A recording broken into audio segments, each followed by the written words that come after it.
नमस्कार, मैं हूँ आपका दोस्त विजय विद्रोही। आप मुझसे जुड़ चुके हैं, इसके लिए आप सबका तहे दिल से शुक्रिया। अगले 8-10 मिनट में आपसे जुड़े रहने की कोशिश करूँगा। हमारे खास कार्यक्रम विजय फैक्टर में आप सबका स्वागत है। आज हम विजय फैक्टर में बात करेंगे दिल्ली विधानसभा चुनाव के बाद दिल्ली में बीजेपी सरकार के नए मंत्रिमंडल के विजय फैक्टर की।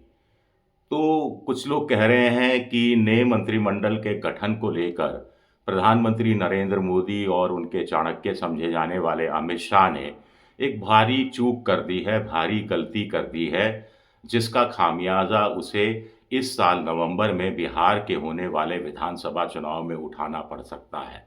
आप कहेंगे दिल्ली और बिहार में 1000 किलोमीटर की दूरी और चुनाव में 6-8 महीने की देरी, और ऐसे में ये घाटा कैसे हो सकता है? ऐसा क्या भारी चूक कर दी जिसका असर नवंबर तक रहने वाला है और बिहार के चुनाव को प्रभावित करने वाला है? दरअसल ये मसला पूर्वांचल के वोटरों से जुड़ा हुआ है।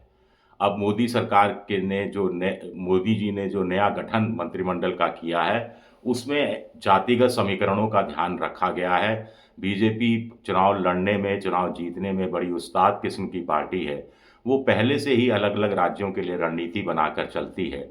एक राज्य का विधानसभा चुनाव खत्म होता है, उसके साथ ही बीजेपी दूसरे राज्य के विधानसभा चुनाव की तैयारियां शुरू कर देती है और जिस राज्य में चुनाव हो रहा है, उसके वोटरों को प्रभावित करने की कोशिश करती है, जिस राज्य में चुनाव हो चुका होता है उससे। फिर पूर्वांचल के वोटरों की संख्या को लेकर भी सब पता था। कुल मिलाकर 1.5 करोड़ मतदाताओं में से 40-42 लाख दिल्ली का मतदाता पूर्वांचल का है। 28 या 29 पूर्वांचल बहुल सीटें कहलाती हैं। पूर्वांचल वोटरों की बहुल सीटें कहलाती हैं, जिसमें से 17 सीटें बीजेपी ने जीती थी। चुनाव के प्रचार के दौरान भी प्रधानमंत्री नरेंद्र मोदी ने कहा था कि वो बनारस से आते हैं और बनारस एक तरह से पूर्वांचल का हिस्सा है। बड़ी संख्या में पूर्वांचल के वोटरों ने आम आदमी पार्टी का साथ छोड़ा। झुग्गी झोंपड़ियों वालों पूर्वांचल के वोटरों ने भी आम आदमी का साथ छोड़ा और बड़ी उम्मीद से बीजेपी का साथ पकड़ा था। लेकिन जब मंत्रिमंडल के गठन का वक्त आया, तो 2 सवर्ण जाति के पूर्वांचलियों को मंत्री बना दिया गया, एक ठाकुर और एक ब्राह्मण। वैसे इस पर और आगे विस्तार से चर्चा करेंगे, लेकिन पूरा मंत्रिमंडल ही ऐसा है।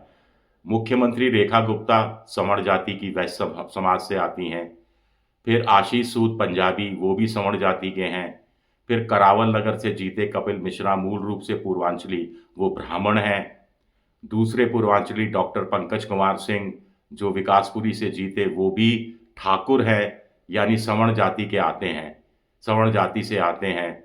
एक दलित है, एक अल्पसंख्यक हैं, सिख हैं, सिरसा साहब, और एक जो दलित हैं उनका नाम भी मैं आपको बता दूं, उनका नाम है रविंदर इंदिराज सिंह।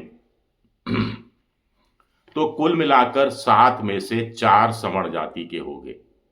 रेखा गुप्ता मुख्यमंत्री, प्रवेश वर्मा जाट ओबीसी, और इसके अलावा आशीष सूद सवर्ण जाति के, डॉक्टर पंकज कुमार सिंह सवर्ण जाति के, कपिल मिश्रा सवर्ण जाति के। तो कुल मिलाकर इस तरह का मंत्रिमंडल का गठन दिल्ली के लिहाज से, दिल्ली की जातियों को साधने के लिहाज से तो ठीक है, उसमें भी एक पेच है, वो बताऊंगा मैं आपको। लेकिन दिल्ली के बहाने बिहार को जीतने, बिहार को साधने की कोशिश नहीं की गई है। अब इसकी बड़ी वजह क्या है, ये समझ से परे है, बीजेपी के नेता ही समझ सकते हैं। क्या संघ की चली, क्या संघ के दबाव में, जैसा कहा जा रहा है रेखा गुप्ता संघ की पसंद थी, तो क्या संघ के दबाव में कुछ मंत्री बनाए गए, खासतौर से कपिल मिश्रा? क्योंकि कपिल मिश्रा 44 साल के हैं, बड़े यंग हैं, बड़े मौके हैं उनकी ज़िंदगी में, अभी पॉलिटिकल करियर लंबा है। तो क्या एक ब्राह्मण चेहरा लिया जाना ज़रूरी था, जबकि राजस्थान का मुख्यमंत्री ब्राह्मण है? क्या एक ठाकुर चेहरा लिया जाना ज़रूरी था, जबकि जो उत्तराखंड और उत्तर प्रदेश में आपके पास ठाकुर मुख्यमंत्री हैं? ये भी अपने आप में बड़ा सवाल उठता है। इस तरह की गलतियां बीजेपी करती नहीं है, या हम मानकर चल रहे हैं बीजेपी ने गलती की है, मोदी मानकर चल रहे हैं ये उनका मास्टर स्ट्रोक है, क्योंकि उनको दिल्ली साधनी थी, दिल्ली का दिल जीतना था, और दिल्ली का दिल जीतने के बाद अब मुहर लगानी है कि केजरीवाल की फिर जातिगत समीकरणों का फ़ायदा उठाते हुए वापसी ना हो जाए।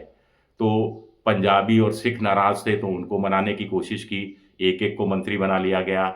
मध्यम वर्ग यानी वैश्य समाज नाराज़ था और उनको लगता था कि वो परंपरागत रूप से वोट देता रहा है, बीजेपी फिक्स्ड डिपॉज़िट में के रूप में इस्तेमाल करती रही है, लेकिन जगह नहीं देती, मंत्रिमंडल में प्रतिनिधित्व उतना नहीं होता तो मुख्यमंत्री बना दिया गया।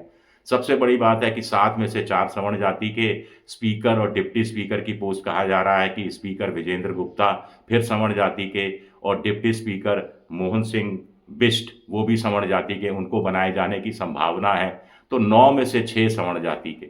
अब उप सचेतक, मुख्य सचेतक जैसे 2-3 छोटे-छोटे पद बचते हैं, उसका कोई मतलब नहीं है।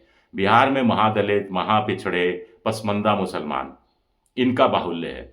बीजेपी को सोच रही थी बीजेपी की पूर्वांचल वोटरों के सहारे वो वहाँ पर अपनी पैठ बढ़ाने की, सेंध लगाने की कोशिश करे। पूरी तरह से वहाँ नीतीश कुमार के भरोसे नहीं रहे, क्योंकि क्या भरोसा नीतीश कुमार का कि कल वो साथ हैं, कल रहें ना रहें साथ में।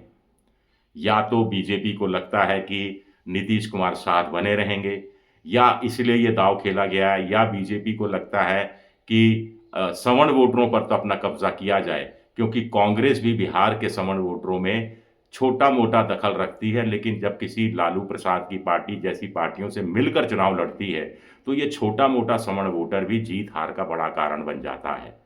वहाँ मुस्लिम और जो यादव वोट बैंक है, एमवाई फैक्टर, वही 30, 31, 32% है और थोड़ा-सा सवर्ण अगर लालू को मिल जाए, तो नैया पार हो जाती है। तो इस एंगल को भी बीजेपी ने क्या समझने की कोशिश नहीं की है। दिल्ली के को साधने की कोशिश अगर मान ली जाए, तो 5 गुर्जर बहुल सीटें हैं, जिसमें से 2 सीटों पर बीजेपी जीती, लेकिन गुर्जरों को प्रतिनिधित्व इस मंत्रिमंडल में नहीं दिया गया है।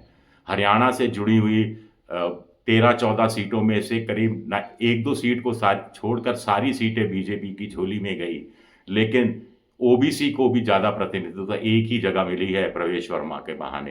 हालाँकि उप मुख्यमंत्री बनाए जाने की बात है, ताकि जाटों की नाराज़गी को कुछ कम किया जा सके। तो गुर्जर समुदाय का कोई प्रतिनिधि क्यों नहीं है? एक बात ये बड़ी सवाल उठता है। रमेश बिधूड़ी अगर कालका जी से चुनाव जीत जाते आतिशी को हराकर, तो उनका मंत्री बनना तय था, लेकिन वो दाँव खाली गया। ये वजह हो सकती है। अल्पसंख्यकों में से सिख को बनाया गया है, कोई मुस्लिम नहीं है क्योंकि कोई मुस्लिम लड़ा ही नहीं बीजेपी की तरफ से, इसलिए नहीं लड़ा क्योंकि बीजेपी ने टिकट ही नहीं दिया किसी को, तो वो हम अवॉइड कर देते हैं वो कहानी को। तो क्या वास्तव में बीजेपी ने गलती कर दी है? वैसे कहने को तो रेखा गुप्ता के पुराने ट्वीट भी सामने आ रहे हैं, लेकिन बीजेपी के नेताओं को मुख्यमंत्री का चयन करते समय इस बात का आभास नहीं हो कि रेखा गुप्ता पहले क्या-क्या बोल चुकी हैं, ऐसा संभव लगता नहीं है, तो वो नज़रअंदाज किया गया है उन चीज़ों को और उनको लग रहा है कि किसी महिला को मुख्यमंत्री बनाकर उन्होंने एक अच्छा काम किया, ये उनका मास्टर स्ट्रोक की श्रेणी में आता है, ये बीजेपी की सोच हो सकती है। चलिए देखते हैं कि पूर्वांचल का वोटर कैसे इस पर रिएक्ट करता है। मेरा वीडियो देखने के लिए बहुत-बहुत शुक्रिया। पसंद आए तो लाइक कीजिए, सब्सक्राइब कीजिए, शेयर कीजिए। शुक्रिया।